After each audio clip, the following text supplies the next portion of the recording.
Every time someone asks about how to get rid of a pest, someone invariably recommends the use of essential oils. Everyone wants to protect little Johnny or little Fido, but how safe is it, and does it even work? Let's take a look. But I warn you, if you're an essential oil junkie, you're not going to like the truth.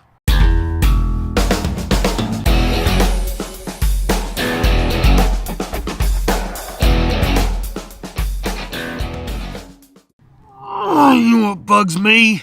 Essential oils. For starters, let's dispel a dangerous myth most people have.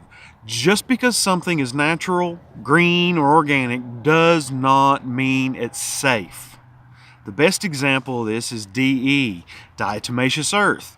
DE dust may be natural or even labeled food grade, but when you apply dust out in the open, you're breathing it in. Would you consider flour or cornmeal safe? Sure.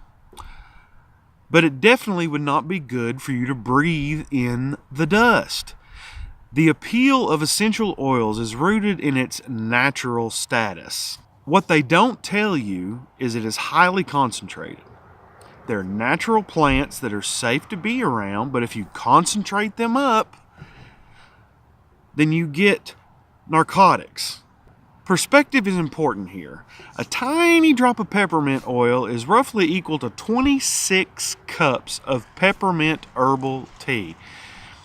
How do you think you would feel if you chugged 26 cups of tea like a frat boy? Care must be taken even if the product is supposedly safe. One aspirin will kill your headache. A handful will kill you. Remember, the dosage is the poison.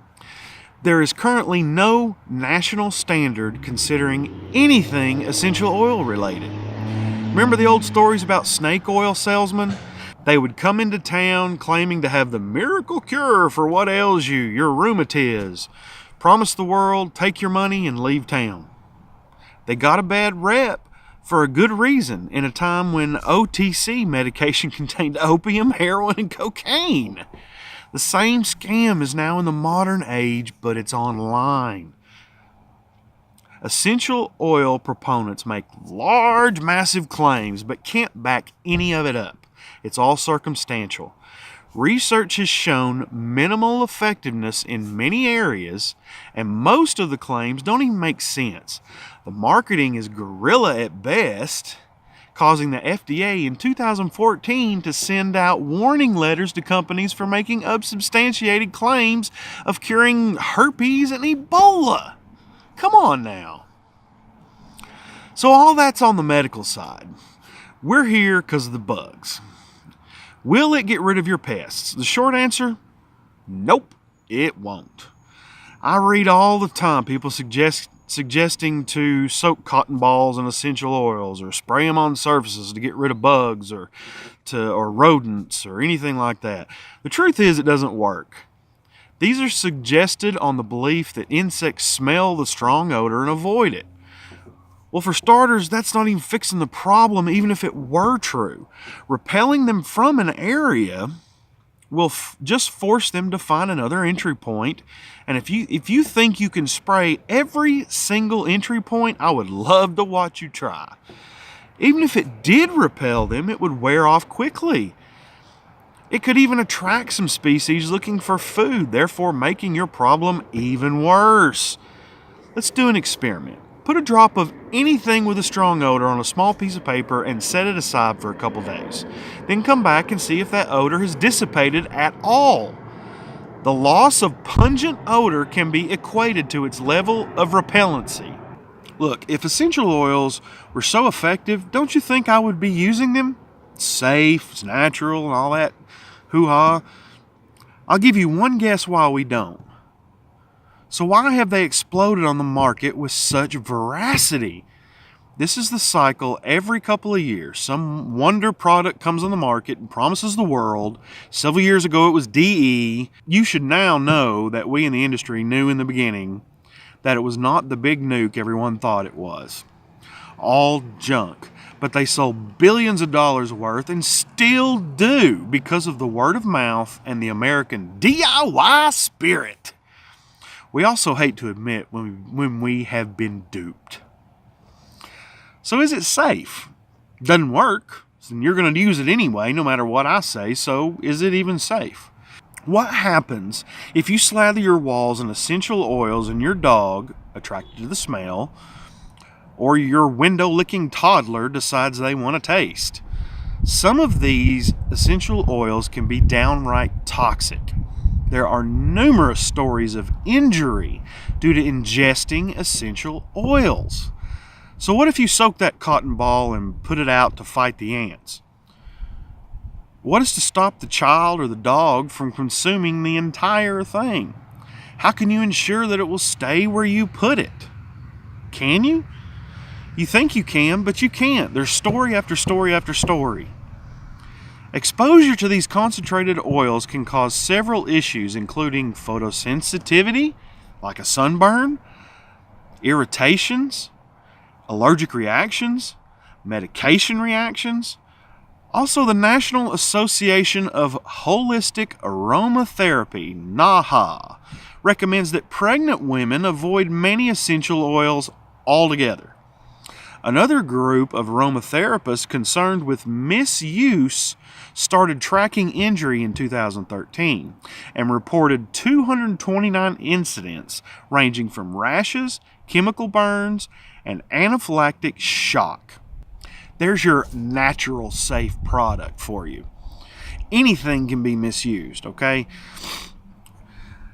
Jody Power, who's a PhD, says essential oils are very safe and effective if used properly for addressing routine health challenges.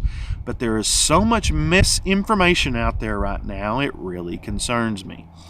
So most of the information you people are getting is from Facebook or from Aunt Jolene or from some blogger somewhere that doesn't have a clue what they're talking about. Be careful.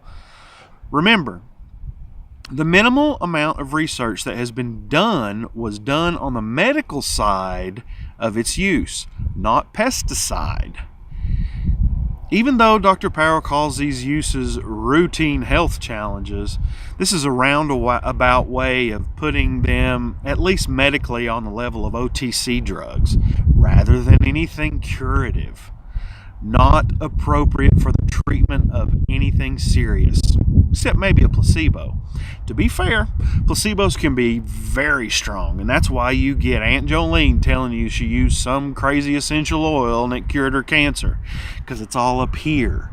Now, it worked great. I'm happy for her, but don't use that information of her placebo and expect it to work for you. Now, some of you are screaming, "He's a pest control guy afraid of losing business to essential oils." No, ma'am, I am not. I have seen this silly grasp for solutions take way too much money from people.